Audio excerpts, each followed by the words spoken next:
Hey YouTube, I'm not the weatherman, but I do talk about the weather a lot. And if you look here, we got 28 degrees. Yesterday this time it was 3 degrees, and tomorrow it's supposed to be below 0.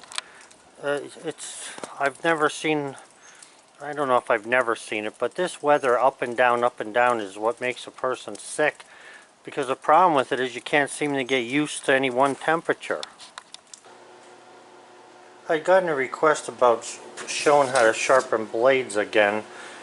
Apparently it's hard to find the videos of where I sharpen them, but this box is full of blades. This is a 10 blade box from Woodmizer. These are the double sharp blades, and all of these are sharp. I have to get one off the mill if I want to sharpen one. But what I want to show you here is the setup that I have. I took 2 bicycle tires, axles and everything off of, or actually my daughter gave to me from one of the grandkids, a bicycle I think that either we bought or they bought at one time. But anyway, from center to center it's like 50 some inches there, and that's not important. What's important is you don't have to break the wheel or hurt anything on it. All you gotta do is take a piece of this boxed steel here. You can use the perforated stuff like I did or whatever. I have 2 lag screws in there. You can see them there. One on each side. And this wheel is bolted on in the middle with the bolts that actually hold the frame to the wheel. Or the nuts, I mean. So I just bolted that in there, put 2 lag screws in here and bolted it right to my workbench. Okay? And then I came over here, like I say, it's 50 some inches or whatever. Actually, it might be better to measure to the, let me get a measurement from the middle of the, yeah, so, yeah, it's roughly 52 inches from where the middle of that bracket is bolted in, from the middle of it here, okay, to where this one's bolted in. Now this one, I only have 1 bolt on this, and the reason for that is because as you wobble this, the tire moves back and forth and actually tightens up on the blade to hold it there, and you don't have to try to hold it yourself. Okay, so you can see it's just a matter of the axle's gone through there with a nut on it. In this case I welded the nut to the face of this and just screwed the axle in. And then there's a lag bolt there. I think that's about an 8-inch or 6-inch lag bolt. And then I was having trouble keeping the blade on the wheel all the time. Not while I was cutting, but when I first would put it on. So I just took a piece of 1x3 or 1x2. I think it's 23 inches long, just enough to go above the tire. And I just put some tie straps on that, cut a hole in the middle so it would fit sort of flat on both of them, to be able to hold the blade. So now, like, what I'll do is I'll take the one that's on this side, just hold it level, put a blade on it, and the board pretty much holds the blade there while I take this one and set it up. And then it just so happened that for me, this wooden cabinet was here, and what I do is I take this metal bracket here and just put that across there and put a bolt in it, because I can't open the drawer when I'm using that. I put a screw in it, I mean, on this end into the cabinet, and the blade rides on that nicely. I can clamp it to there to tighten it and sharpen it. And that's the setup that I have. Okay, it didn't cost me hardly anything. I had all the stuff laying around that's there. The wood's actually off the mill from last year, the sawmill. So, and then I keep the tools right here that I need to sharpen with. And I'll show you how I do that then when I get a blade in here. Okay, so I just took this blade off of the sawmill, and what happened was I had cut that hickory log where I hit the metal or the nail the other day. I don't know if you guys saw the video, but that wasn't this blade. I put this blade on to replace the one that hit the nail. So I cut 3/4 of that hickory log, then I cut an oak log, and then I cut another hickory yesterday. And yesterday when I was cutting, I'm pretty sure I hit a piece of barbed wire, a very small piece that was embedded in the tree. So I'm going to sharpen this blade, and then I'll show you in detail how I actually do it. So what I do is I find the weld mark, which you can see right by my foot there, of where the blades are put together. And I like that to be over the angle iron there that I'm going to use to sharpen, only because it just gives me a starting and finishing place. It's no big deal. I mark them with pencil anyway, but it gives me an idea of, you know, knowing how close I am to being finished.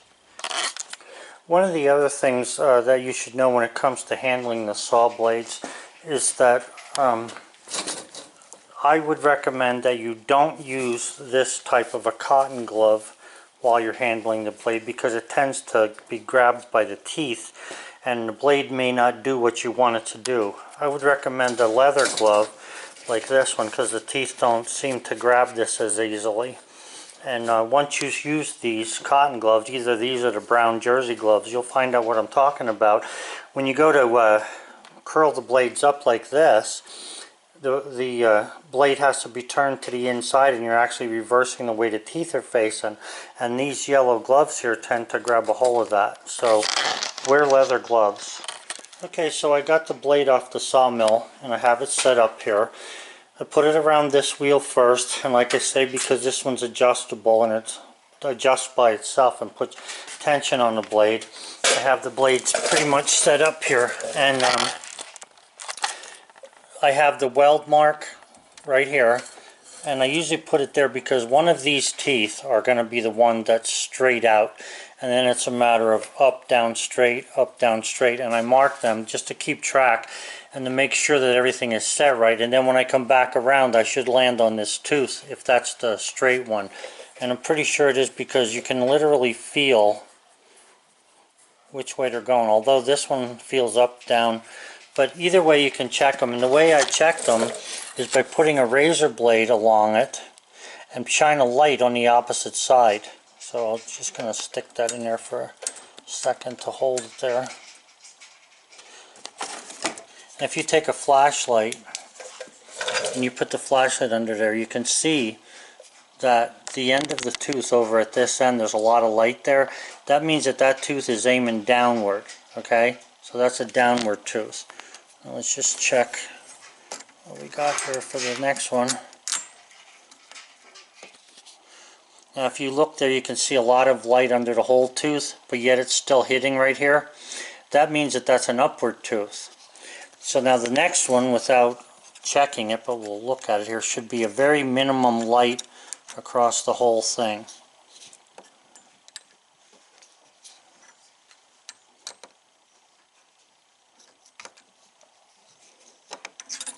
It's kind of tough holding this by yourself and holding the camera.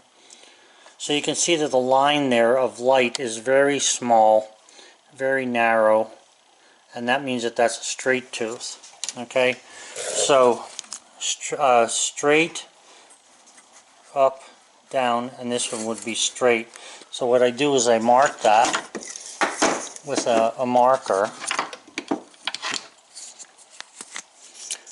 So this is straight, up, down, straight. So I would mark that one tooth. Okay, now from there, sorry about the camera guys, so from there I'll sharpen that direction.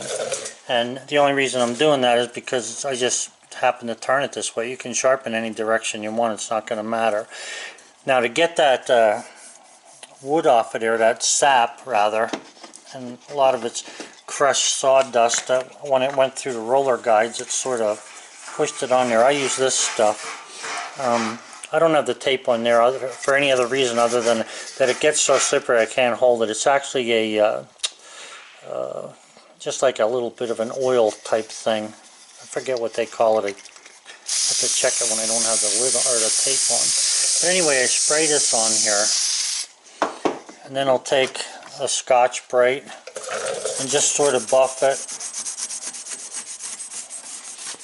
along as far as I can go underneath the tire there, not going crazy with it.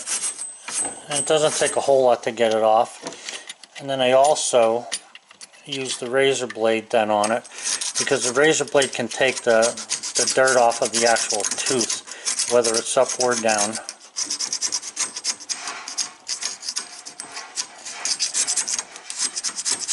And like I said, oh, that stuff is called silicone spray. That's what it is.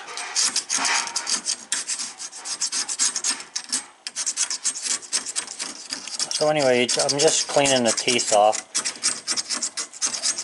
So then once you get the teeth cleaned, and I usually clean them all the way over to the wheel, then I'll get the marker back out again, and then I'll start marking. So up, down, straight, up, down, straight, up, down, straight, down, straight, up, down, straight. And the reason for this, up, down, straight, is so that I know which way the tooth should be set. Okay, I know that the two teeth in between here need to be set in a certain direction, and like I say, you can feel them to get what you're looking for as far as set, you know, whether it's set up or down.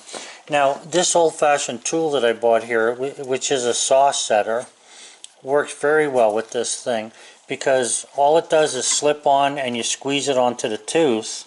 Sorry about that. You slip it on and squeeze it onto the tooth, and it'll push the tooth up or down. Now, this thing adjusts with this little knob up here. It adjusts the anvil that you're squeezing on. So I have it adjusted to be about 25 thousandths for the blade in each direction. Now that takes a little trial and error with this because there's no gauge on it of any kind.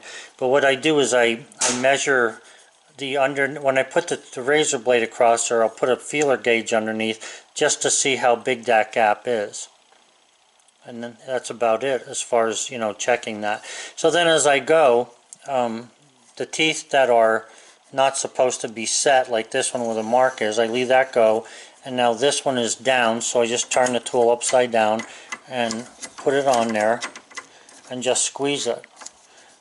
Turn it this way and squeeze it. And I know that this works because I've tested it a bunch of times and it always comes up with a good mark. And that's another reason why I put the ink lines on here, so that I know it's the two teeth in between the ink lines, so that I don't get goofed up counting and end up, you know, putting a set on the wrong tooth. That noise you hear in the background is Bullseye going in and out of his kennel. He has a door that he opens by himself.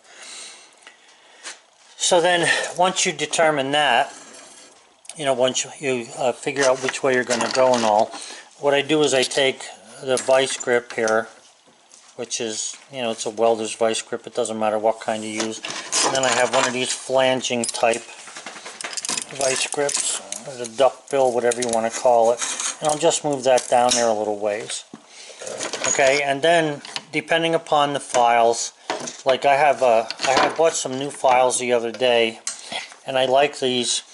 I would prefer to have Nicholson files, but these are the only ones I could find at the local stores.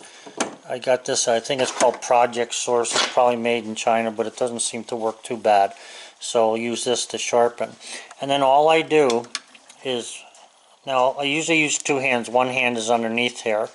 But what I'll do is I'll just go down and make sure there's no light coming between the tooth and the saw or the file.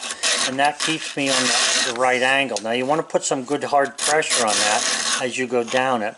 And probably 3 times is enough. And then I also go across here like that. But what you don't want to do is slip over the tooth like that. See how I'm going over the tooth and I'm hitting in the next gullet? You don't want to slip into the gullet. You want to keep the file so that you're not slipping in there. Now I'm doing it with one hand. Normally if I have 2 hands I can guide myself. But just file. And you're going to file pretty hard. You can see shavings coming out onto the file or else just dropping on the floor. And then all I do to make sure it's sharp is I just take my thumb, and if I can't pull my thumb past it, like all these now I can pull my thumb past. In other words, I just touch it and my thumb easily glides over that. When they're sharp, I can't glide over them. They grab a hold of my thumb. That's how I check it. Now I know other guys do different things. I don't care how you do it. That's how I do it. And, you know, my video, my way, I guess. But anyway, that's all that I do with that. Now, you can, if you wanted to, you could use a Dremel tool with like a 3/8 inch round, not disc, but like a cylinder. And you could reach in here, then do this, and that's fairly quick. Now, the other day I was in a big hurry to sharpen a blade. I don't like having the blades unsharpened. I like all of the blades that I own to be sharp all of the time. I guess I'm a little OCD with that. But what I found out is if I take this air tool and I just touch that and then run it off of here, it's very quick. So I can do 1, 2, 3, 4, 5, 6, 7, and I'll go all the way down, and then I'll come back and run the gullet. And it's not so much the profile of the tooth that's the cutting thing. As long as you're close to 10, because you can buy 7-degree angles. That 10-degree angle we're talking about, by the way, is the angle of this tooth in reference to the back of the blade. Okay, it's 10 degrees right there. Now, they even have 7-degree ones for frozen wood, but so it's not critical that it be 10 degrees. It is more critical that you don't have it set up or down too hard when you're sharpening, because you'll get marks in the wood. But even those marks would still plane out. I'm after good, quick cutting, and I don't mind a mark or two on the board as long as it's not, you know, too deep that I can't plane it out. Other than that, I'm happy with these. So that's how I would sharpen this. So like I say, you can use a wide file like this. Find, you know, get the right here, you want to get that light from not shining in between the tooth and the file. Then you can just do the back here. Go to the next one. Probably 3 strokes usually does it, but the clincher is, if I can't run my finger past it, that's good. If I can run my finger over it, I resharpen it again. So as far as I'm concerned, that works. I don't have a problem with the saw blades, and you know, that's about how easy it is. And then once I get to the end there where I have my marks, I just pull the blade over and start over again. It's that simple. So I hope this helps. If you have any questions about sharpening other than what I just said. And I know I made a video not long ago about sharpening, but apparently it's hard to find, and a couple people asked me to make another video. So that is all I do. Like I say, you can use any kind of a file. This is a tri-side file. This is a flat file. It doesn't matter. I would take something that's a little bit of an aggressive cut. You don't want too fine of a file because this stuff is a little bit hardened. These edges are filed sort of like, I don't know if you're familiar with guns, but the 5.56 is heated on the end to anneal the brass. This isn't annealed, but it's actually treated for heat, and it hardens it a little. So that's all I do with it. If I find a tooth that's broken off, what I'll do with that is I take a rat tail round file, and I'll actually cut a round gullet in there and form the tooth again. Even though the tooth is going to be lower, I feel like if it's lower, then it's not just going along for the ride, but it's actually doing something. And this works for me. Yes, it's time consuming. If I do it only with the file and I don't use the die grinder, it can probably take me up to an hour and a half or longer, 2 hours, to sharpen a blade, especially if somebody's bothering me, even with Bullseye, petting him. So if I use the die grinder, I can probably do one in 45 minutes or less, maybe a half an hour, depending on, you know, whether I get disrupted or not, or disturbed. But anyway, that's how I do it. Now this angle in the back here isn't where I would normally put it. I usually put it down straight and then screw that in there. I don't have it screwed in yet, but that's all it is. I'm sure there's a million different ways you can do this. I actually like sharpening a blade on the mill. The only reason I made this setup with the tires is so that I can do it in the winter time, because it's too cold to sit out in front of the mill. But I actually like sitting out there in the mill, by the mill, because, you know, in the summer and spring it's nice weather. You can hear the birds chirping, and that's why I retired, so I could enjoy all of that. Guys, I hope this helped you. If you need any more questions answered about the blades, just ask. I'm happy to answer all the comments. I try to answer everybody's. At this point I still can. If the channel gets too big, I don't know what I'll do, but right now I'm happy with it. So thank you a lot. Bye. Hey YouTube. I wanted to show how much humidity, or not humidity, but water content. You see it there, it's at 42%. This is a piece of that hickory that I cut yesterday. Okay? So I'm going to go over and show you how quickly now that's on the face of a 2-inch board. I'm going to show you how quickly the humidity or the water content goes down when it's in the kiln. Guys, I went out to the kiln, and when I tested it, the highest reading I got was 26%. Now these, you know, the probes on here aren't that long, but I pushed it in pretty good, and that's what I ended up getting. So it's a lot less than what this is at 42%, having not been in the kiln. And that's only one day. Now that is, you can figure that a lot of moisture came out of the surface of the wood in that first day, but as the moisture gets pulled from the center, it takes longer and longer for it to happen.